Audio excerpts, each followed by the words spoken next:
प्यारे संतों, आप जी के अंदर बैठे परमात्मा को प्रणाम। सतगुरु के चरणों में शीश झुकाकर कोटि कोटि प्रणाम, जिन्होंने ये पल बख्शे दासी को बैठने का हुक्म दिया। जब बिठाते हैं दासी बैठ जाती है, जब खड़ा करते हैं खड़ी हो जाती है। ऐसे ही हम सबका जीवन है। प्रभु परमात्मा हमें अपने इशारों पर आप ही नचा लेता है। तो आशा है आप सब ठीक होंगे, खुश होंगे, तंदुरुस्त होंगे और सतगुरु कृपा करे, सभी को खुशियाँ बख्शे, हमेशा सबके चेहरे पे मुस्कुराहट रहे। तो इसी तरह से एक छोटी सी कहानी आप जी के चरणों में दासी शेयर करेगी। कहते हैं कि किसी के चेहरे पे हंसी लाना बहुत ही पुण्य का काम है। किसी से मीठा बोलना बहुत ही पुण्य का काम है, क्योंकि इसमें धन दौलत कुछ नहीं लगता। दो शब्द हमने किसी को खुशी के बोल दिए, कोई उदास है उसे हौसला दे दिया। हम उसके लिए कुछ नहीं कर पा रहे, करना तो परमात्मा नहीं है। अगर हम उसको हौसला भी दे देते हैं तो उसको बहुत ही सब्र संतोष मिलता है।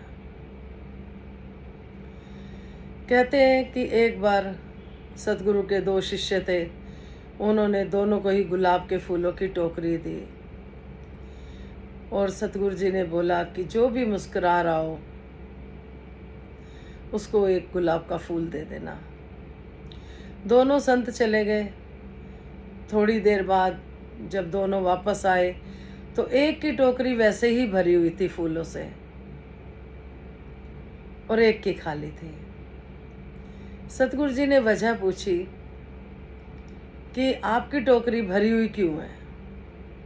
संत बोले, सतगुरु जी कोई मुस्कुरा नहीं रहा था, तो आपने तो कहा था कोई मुस्कुराए तो उसको फूल देना, इसलिए टोकरी वापस आ गई। दूसरे संत से पूछा, आपकी टोकरी खाली कैसे है। तो संत ने बताया कि जब कोई नहीं मुस्कुराता था तो दास मुस्कुरा देता था, जब दास मुस्कुराता था तो सामने वाला भी मुस्कुराता था, तो एक फूल दे देते थे। इसी तरह से कहते हैं कि जो मुस्कुराहट है आसानी से नहीं आती। मन खुश होना, इसके लिए मन में खुशी, तभी मुस्कुराहट आती है। अगर कोई परेशान है, कुछ है, अगर हम उसको दो शब्द प्यार के हौसले के देते हैं तो उसकी मुस्कुराहट आएगी आएगी। कहने का भाव यही है कि किसी को भी अगर हम दुख में देखते हैं तो उसको अगर धन से नहीं कर सकते, हम तन से भी नहीं कर सकते, लेकिन मन से उसको हम खुशी दे सकते हैं।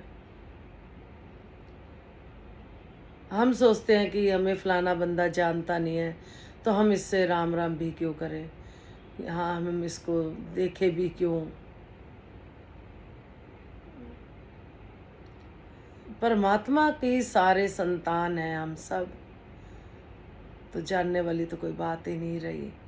हम सोचते हैं हमारे ब्लड रिलेशन हो, हम रिश्तेदार हैं हमारे या कोई है, हम औरों को थर्ड पर्सन समझ के छोड़ देते हैं। लेकिन परमात्मा कहता है हर घट में रामा बोले।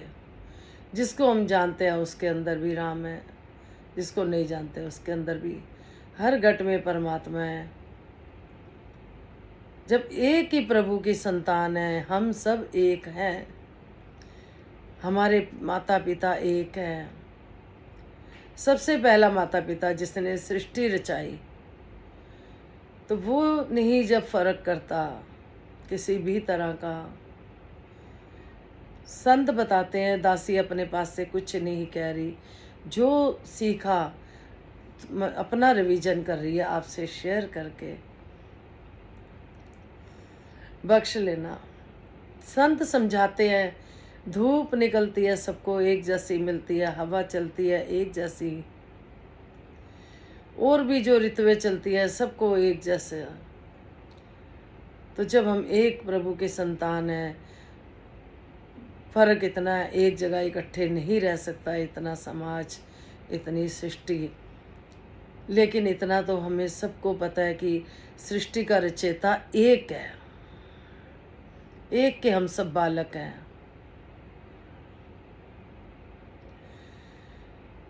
तो जब हम मिलके प्यार से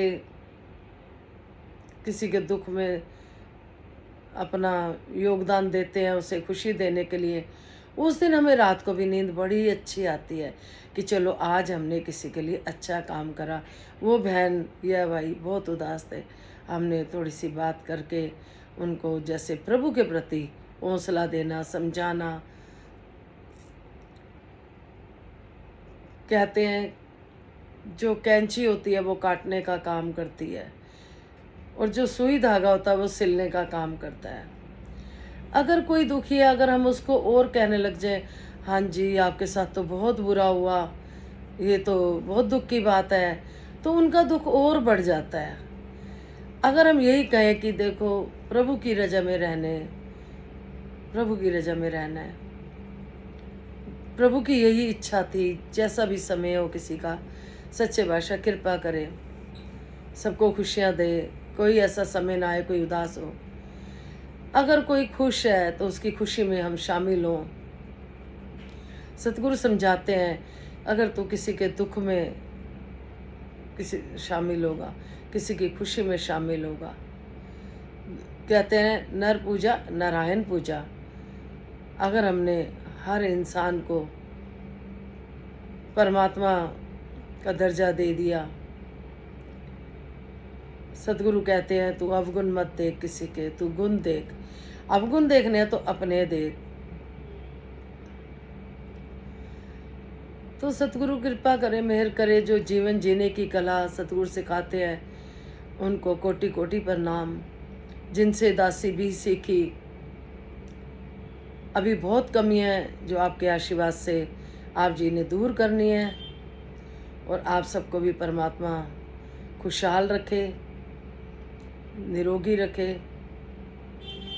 सुखी रखे, बच्चे पढ़ लिख के विद्वान बने, आज्ञाकारी बने, और हर घड़ी हर पल हर श्वास में जो हमें नाम दान मिला है उसका हम सिमरन करते हुए अपने कर्मों द्वारा, कहते हैं कि कर्म सृष्टि का नियम है, लौट के वापस आते हैं वापस।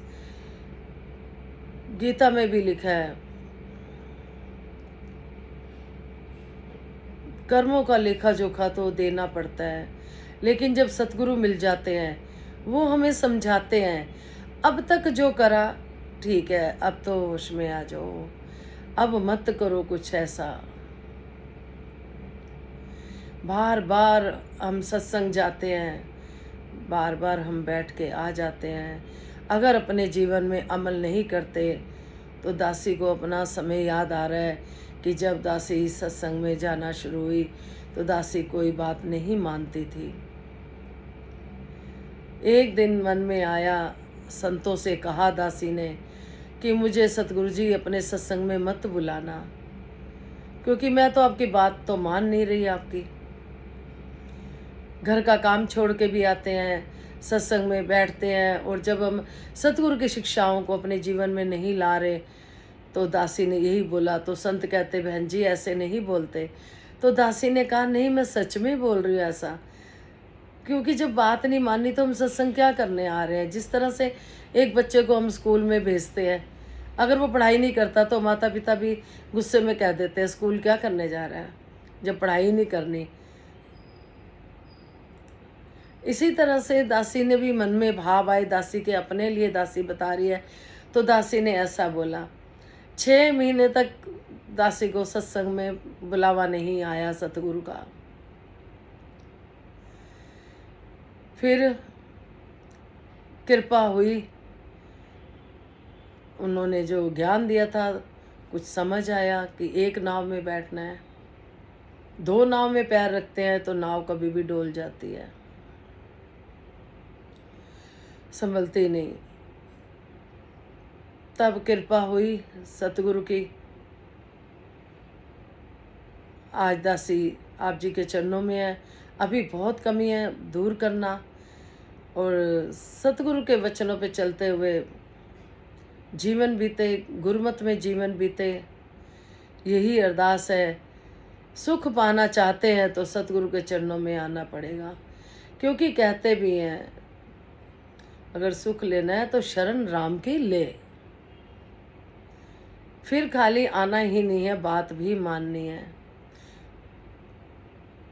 दुख सुख जीवन में आना जाना लगा रहता है। परमात्मा जब सतगुरु मिल जाते हैं तो वो परछाई बन के निकल जाता है, दूर से ही निकल जाता है। ये नहीं कि दुख नहीं आते, दुख आते हैं, लेकिन उसको सहने की शक्ति देते हैं सतगुरु। फिर वही हंसी खुशी टाइम निकल जाता है। वरना अगर हम रोते रहते हैं, दुखी रहते हैं, एक एक पल भी हम सब जानते हैं दुख का काटना बड़ा भारी होता है, बहुत मुश्किल से निकलता है। वही हम इनके वचनों पे चलते हुए जीवन को अपना, इनके लेखे लगाते हुए हर श्वास को, तो कोई गलती होगी क्षमा करना। ऐसे ही सब मुस्कुराते रहो। कोई नहीं मुस्कुरा रहा तो आप मुस्कुरा दो, कोई नहीं बुला रहा तो आप बुला दो। कम से कम हमारा कर्म तो अच्छा हो जाएगा परमात्मा की नज़र में कि इसने तो पहल करी, इसने तो बुलाया। परमात्मा को तो बदले की भावना, बुराई, निंदा, चुगली कुछ अच्छा नहीं लगता। अगर हम इन बातों का ध्यान रख रहे हैं तो धीरे धीरे धीरे धीरे सुख जीवन में आना शुरू हो जाते हैं। हमारे घरों की वाइब्स भी अच्छी हो जाती हैं, हमारे मन भी खुश रहते हैं, क्योंकि जब किसी के लिए कुछ बुरा बोला ही नहीं तो मन तो खुश रहेगा ही। अब किसी से हर समय नाराज रहना, क्षमा ना करना, वो भी सतगुरु समझाते हैं। एक बार कोई संत महात्मा सतगुरु के पीछे पीछे जा रहे, सतगुरु सैर कर रहे थे सतगुरु जी, तो दो संत महात्मा आपस में एक बहुत माफ़ी मांग रहे थे कि संत जी क्षमा कर दो, माफ़ कर दो। तो सतगुरु जी देख रहे थे कि वो संत इतनी दूर तक दूसरे संत के पीछे जा रहा है, माफ़ी मांग रहा है, लेकिन वो माफ़ नहीं कर रहे, फिर भी मुंह बना के अपना निकल रहे हैं। तो सतगुरु जी ने उन संत को बुला के बोला कि मैंने आपको माफ़ कर दिया, क्योंकि जिस तरह से हम माफ़ी चाहते हैं इस तरह से हमें औरों को माफ़ करना भी आना है, सीखना है कि हम औरों को भी माफ़ कर पाएँ। तो सभी के चेहरे पे मुस्कुराहट बनी रहे और आशीर्वाद देना। जब आप बिठाते हो, बैठ जाते हैं, सच्चे बादशाह सभी को खुशियाँ दें। आपके अंदर बैठे परमात्मा को प्रणाम। तन मन धन के सारे सुख मिले, भक्ति समेत। भक्ति जीवन का अंग है। कहते हैं जिसके पास भक्ति है ना, उसके पास सब कुछ है, क्योंकि भक्ति भगवान की बेटी है। और जिस घर में बेटी दी होती है वहाँ पे माता पिता सब कुछ देने का प्रयास करते हैं। तो इसी तरह से भक्ति सभी के जीवन में रहे। नमस्कार जी।